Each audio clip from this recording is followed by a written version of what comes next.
This video is sponsored by NordVPN. NordVPN is the leading virtual private network that protects your online identity, whether you're at a coffee shop, airport, or anywhere. We'll talk more about NordVPN later in the video, but for now, let's get on with how to find your inner genius from the philosophy of Friedrich Nietzsche. Friedrich Nietzsche was a German philosopher who was definitely a genius. He started to learn the Greek alphabet and to play piano when he was only 3 years old. He was one of the brightest students, and at the age of 23 was the youngest professor of Greek linguistics. He was a very close friend of the famous composer Richard Wagner and with other famous personalities, and he later became one of the greatest philosophers of all time. He wrote several books, including Spoke Zarathustra, Beyond Good and Evil, The Birth of Tragedy, and The Twilight of the Idols, and his teachings continue to shock the world even today. For Nietzsche, history itself is a process of creating geniuses. Each genius is somebody who creates the mental world in which his successors will live. In other words, the history of the world follows the work of the geniuses. Although Nietzsche's life took a tragic turn, he created a new mental world to inspire generations. His teachings inspire everyone who dreams of becoming a genius, helping them to find that inner voice to guide them throughout their life. According to Nietzsche, if you don't cultivate your inner genius, if you don't own yourself, you have lived a life of laziness. Certain steps in life can only be walked by you, and only by discovering that inner genius can you walk that path. So, to help you uncover your own path, in this video we bring you 7 ways in which you can find your inner genius from the philosophy of Friedrich Nietzsche. Number 1. Be yourself. Nietzsche says, "Be yourself. All that you are now doing, thinking, desiring, all that is not you." According to Nietzsche, life is hopeless and meaningless without a true liberation from the chains of opinion and fear. If we remain captive in those chains, we would be dreary, wandering aimlessly in life. As Nietzsche said, nobody can build the bridge on which we must cross the river of life but ourselves. Discovering more about ourselves helps us in better understanding our strengths, our hidden talents, our inner genius, and the source of our creativity. The best way to know all of these is to ask yourself, what have you truly loved thus far? What has ever uplifted your soul? What has dominated and delighted it at the same time? Analyze all of these, and you will unveil the direction you need to take to unleash the power of your inner genius. No matter who you are, what your profession is, on which place on earth you are, you should be able to know what you really love doing in life, what makes you really happy. For example, you may find out that what you truly loved was when you volunteered for a humanitarian cause. What uplifted your soul was the happy ending from your favorite movie. What has dominated and delighted your soul at the same time was when you were at work in a leading position, maximizing the resources of your team. Based on these findings, that person would be happiest if they took a direction in which they can be a leader of the community, a position from which they can make a positive impact, helping the people in that community. Here would lie their genius. In the same way, any of us can answer the questions regarding what we really love, what uplifts our soul, and use that to find our own direction and unleash our inner genius. Number 2. Be a genius of the heart. Nietzsche says, "Genius of the heart, whose voice can climb into the underworld of any psyche, upon whose touch everyone departs richer, richer in himself, cracked wide open, more delicate, fragile, and broken, but full of hopes." Nietzsche considered himself the last disciple of Dionysus, the god of wine, fertility, and madness in Greek mythology. He saw Dionysus as a gateway to the depths of human psychology, a way to understand the essence of human desires and emotions. In psychoanalysis, a Dionysian experience can be considered as a way to release subconscious desires and bring them to the surface. For example, a subconscious desire can be the desire to be romantically involved with someone you're not supposed to, like someone who's already married. The more we become aware of what's inside our subconscious, the more we can control it. The more we can control it, the more we're likely to make good decisions, and therefore, the more psychologically healthy we become. Being like the god Dionysus, as Nietzsche described him, is not for everybody. It's for those who dare to descend into the abyss of the human psyche like Nietzsche claimed he did. But a more superficial self-analysis can still be used for the majority of us. According to neuropsychoanalysis, free association might be a great tool through which we can perform self-analysis on our own psyche. By free association, we can dissect our most intimate thoughts and feelings. We can go deep inside ourselves. And, by bringing subconscious desires to the surface, we can release our Dionysian nature and become geniuses of the heart. One method through which we can perform free association is journaling. If we write in our journal every day without censoring ourselves, we can come to a deeper understanding of what bothers us every day, and we can even find solutions to our most personal problems. For example, if you're stuck and unable to make a major life decision, say marrying your partner, choosing a better career, or moving to another place, it can help to write the reasons you would or would not take each path. Evaluating their pros and cons, as well as your emotions towards them, can help you make a more informed decision that's best for you in the long run. The more you know about your subconscious self, the more you know what makes you happy, what activities make you more creative.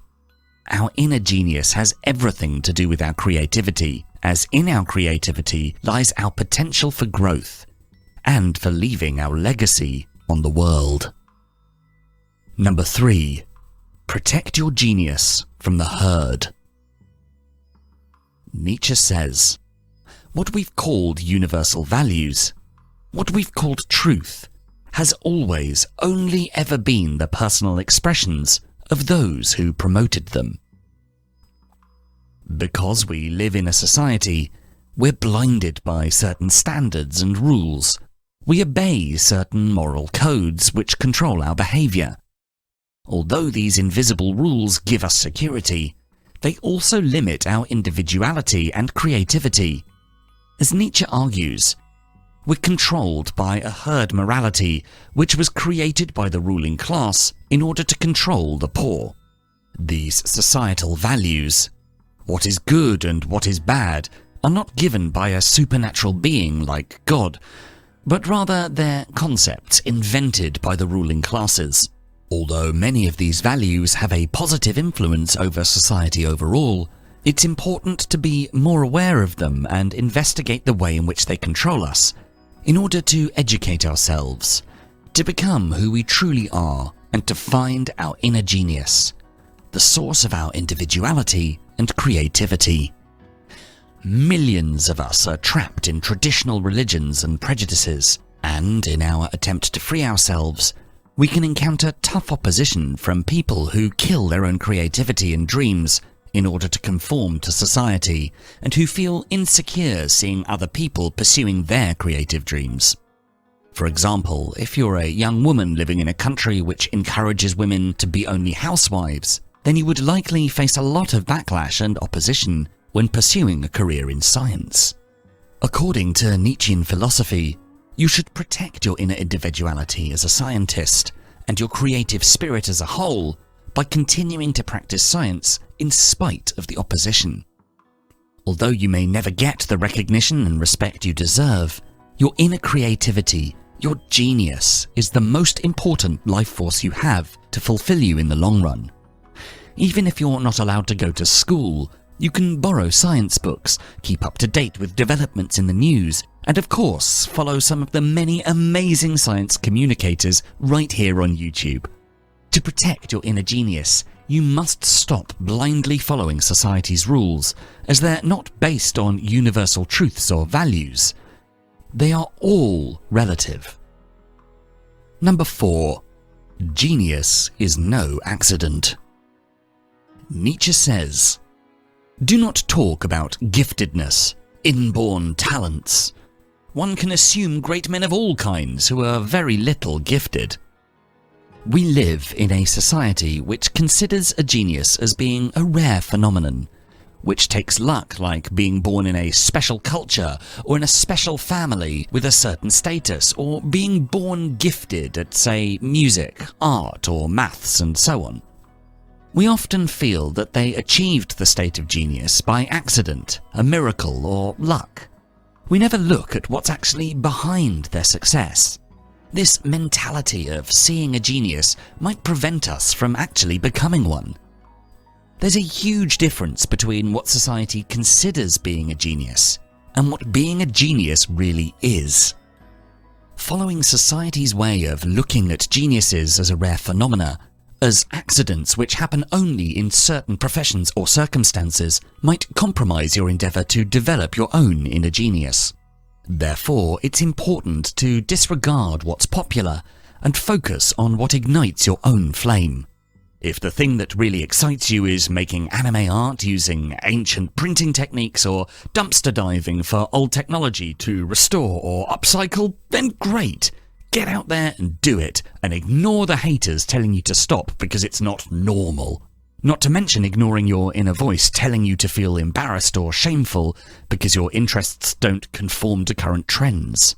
Conforming almost never matters, and ultimately is less likely to lead to your personal happiness than pursuing the things you know bring you joy. Number 5. Don't resent geniuses if you want to become one. Nietzsche says, "Our vanity, our self-love promotes the cult of the genius. For only if we think of him as being very remote from us, as a miraculum, does he not aggrieve us."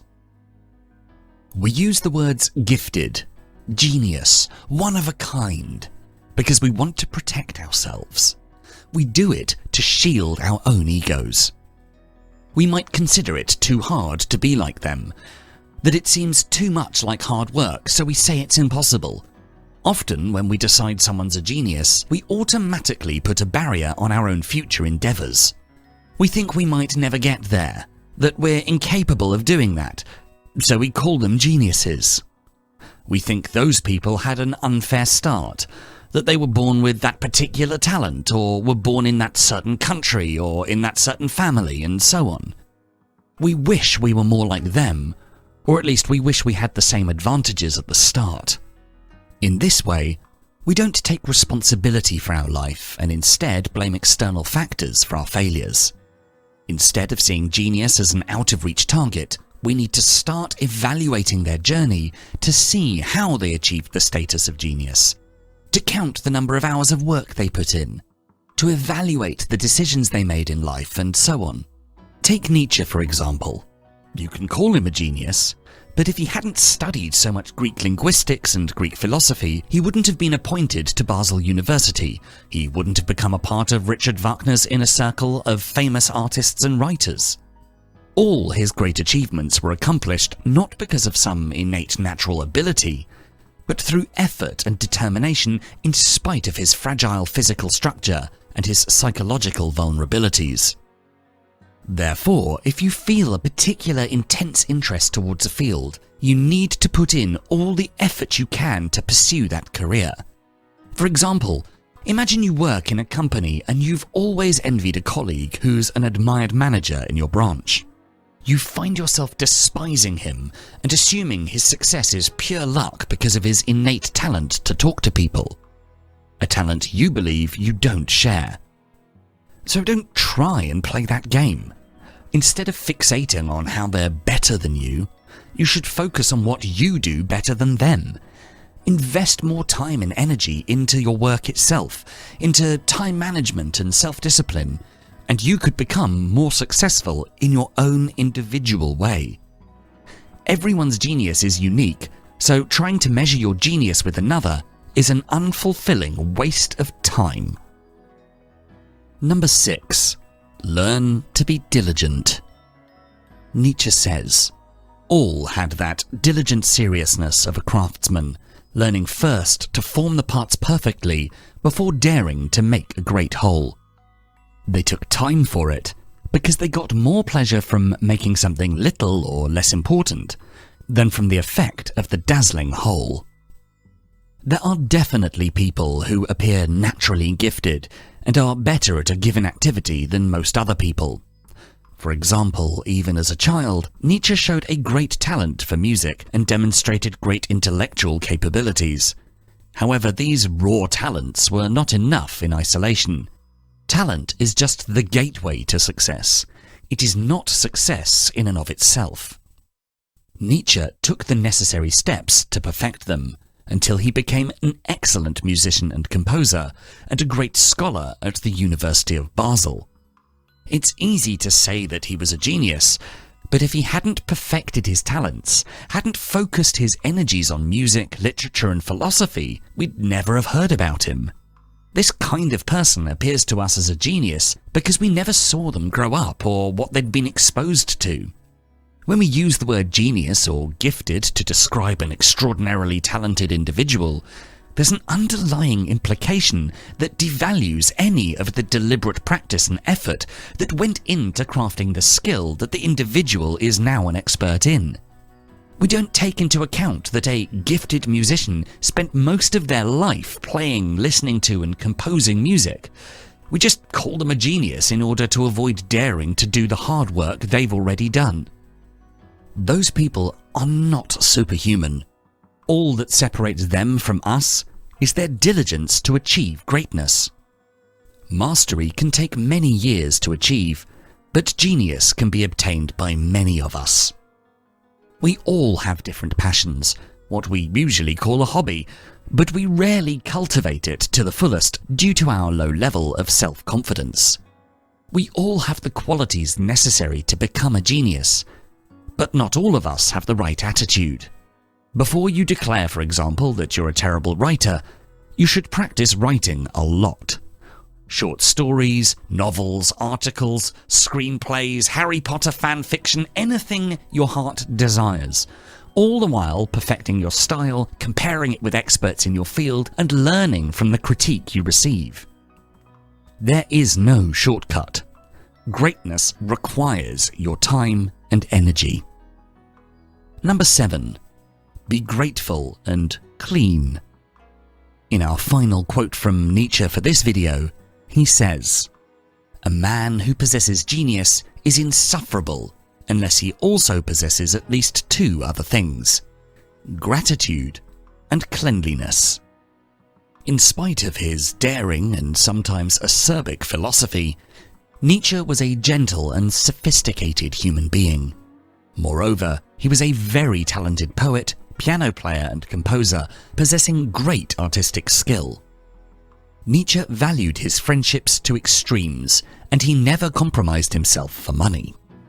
He can be considered a good example of a grateful person because of his track record of being a great friend, and a clean person because of his pride to never compromise himself for money. Gratitude and cleanliness can act as major boosters for your success in life. The more grateful and clean you are, the more people will gather around you and will be transformed by your mastery, and therefore the bigger impact you can have in the world. For example, imagine you're a skillful programmer, one of the best in your field. Instead of becoming arrogant due to your success, Nietzsche advises you to maintain a sense of gratitude, to continue giving your best in your work, and being gentle with your co-workers and collaborators. Also, keep yourself clean and don't try to force your way towards further wealth or recognition if it compromises your integrity or is against your better judgment. It may not feel good in the short term, like a willfully missed opportunity, but by doing so, in time you'll be proven right, attracting more admiration from the people around you, which will automatically propel you towards more success. As we said at the beginning, this video is brought to you by NordVPN. Each time you access a website, you start by connecting to your internet service provider, and they redirect you to any website that you wish to visit, which means they can see and log everything you do online. They may even sell your browsing history to advertisers, government agencies, and other third parties. This risk only increases once you log on to any public hotspot, either in hotels, cafes, or at airports, since anyone with basic hacking skills could access your passwords, banking details, credit card numbers, and any other private details you send every time you go online. Here's where NordVPN comes into play. NordVPN protects your information by hiding your IP address and encrypting all the data you send or receive by tunneling your internet traffic through a specially configured remote server. The encrypted data then looks like gibberish to anyone who intercepts it. It is impossible to read. All of us here at Philosophies for Life use NordVPN. The app makes using a VPN super easy. Nord has over 5,200 super-fast servers in 59 countries. This means you can watch whatever you want, regardless of your region. You can save your favorite servers, and depending on your usability, you can have up to 6 simultaneous connections. At just $3.56 a month, this is a chance to get a 2-year deal. Click on the link below in the description and use our promo code to get a massive 70% off plus 1 month free of NordVPN's membership. Click on the link in the description below to protect your online identity today. If you enjoyed this video, please do make sure to check out our full Philosophies for Life playlist. And for more videos to help you find success and happiness using ancient philosophical wisdom, don't forget to subscribe. Thanks so much for watching.